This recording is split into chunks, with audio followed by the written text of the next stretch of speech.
कुछ लोग का मानना है कि आरएसएस जो है वो तिरंगा झंडा नहीं फहराती।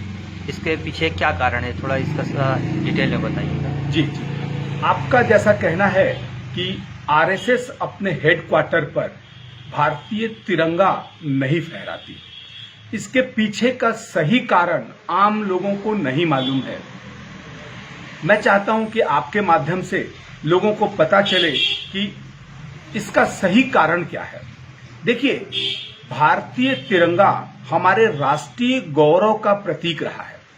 अंग्रेजों के विरुद्ध हमने जब लड़ाइयां लड़ी तो छोटे बच्चे भी तिरंगा हाथ में लेकर रास्ते में निकल जाते थे और तिरंगा लड़ाई का प्रतीक, युद्ध का प्रतीक मानते थे, विरोध का प्रतीक मानते थे।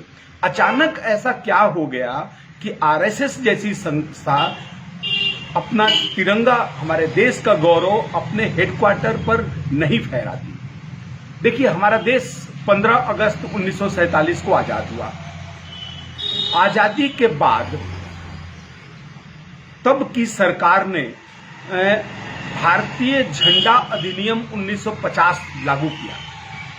इस एक्ट के अनुसार आपको बता दूं कि किसी भी परिस्थिति में कोई शासकीय संस्था, विधानसभा, संसद, राष्ट्रपति, प्रधानमंत्री, राज्यपाल, सांसद, विधायक, इस तरह के या कोई सरकारी कार्यालयों में ही तिरंगा फहराने का नियम इस एक्ट में लागू किया गया।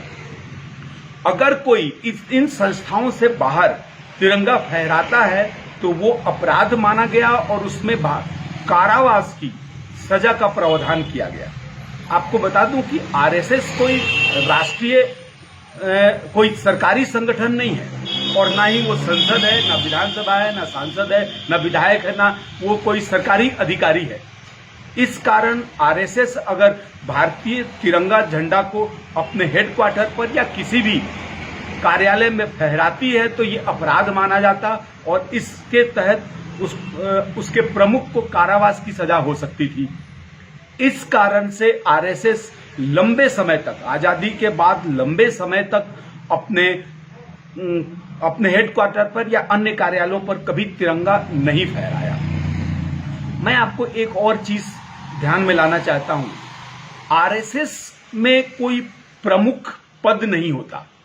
आरएसएस में सर्वे सर्वा उनका वो भगवा झंडा होता है जिसका ये लोग हर शाखा में, हर संस्था में लगाते हैं और उसी से आशीर्वाद लेकर उसके सामने अपने आप को नमन करके अपनी कार्रवाई करते हैं। तो एक तरफ तो उनका प्रमुख उनका झंडा है जो भगवा रंग का है और उसके बाद तिरंगा। तो इसमें से सबसे ज्यादा प्रमुखता अगर वो तिरंगा को देते हैं तो उनके भगवा का अपमान होता है, यदि वो भगवा को देते हैं तो तिरंगा का अपमान होता है। इस कारण से बहुत सोच समझकर उन्होंने तिरंगा नहीं लहराया कभी। और अभी इस संबंध में बता दूं कि नवीन जिंदल को ऐसे ही तिरंगा अपने घर पर फहराने के जुर्म में उनके ऊपर मुकदमा चलाया गया था और उन्होंने सुप्रीम कोर्ट तक ये लड़ाई लड़ी। सुप्रीम कोर्ट से आदेश हुआ तो भारतीय तिरंगा को सम्मानजनक तरीके से प्रत्येक व्यक्ति अपने घर पर फहरा सकता है, ऐसा उन्होंने सुप्रीम कोर्ट से ये निर्देश जारी हुआ। इसके बाद लोग आसानी से अपने घरों पर तिरंगा फहरा सकते थे। देखिए, कुछ बातें इसमें बेहद आवश्यक है, जैसे भारतीय झंडा अधिनियम 1950। और चूंकि झंडा राष्ट्र का गौरव है इसलिए राष्ट्रीय गौरव अपमान निवारण अधिनियम इसमें लागू होता है और इस एक्ट के अनुसार कोई भी व्यक्ति भारतीय झंडे का अपमान नहीं कर सकता। आप जब चाहेंगे तो इस अपमान के संबंध में कि भारतीय झंडे का अपमान किस किस तरह से किया जाता है, मैं विस्तार से एक वीडियो बना दूंगा। आप लाइक कमेंट इसको करेंगे अगर जानना चाहेंगे तो। अभी इस वक्त सरकार एक मुहिम की तरह जारी करी है। 13 अगस्त से 15 अगस्त 2022 तक लोग आसानी से झंडा यात्रा कर सकते हैं। सरकार का मेरी समझ से मंशा ये है कि किस प्रकार लोगों के मन में देश प्रेम की भावना बढ़े। हम सब जानते हैं कि इस झंडा को बचाने के लिए किस किस तरह के अत्याचार हमारे मनीषियों ने सहे हैं। क्या उस झंडा का अपमान हम होने देंगे? हरगिज नहीं होने देंगे।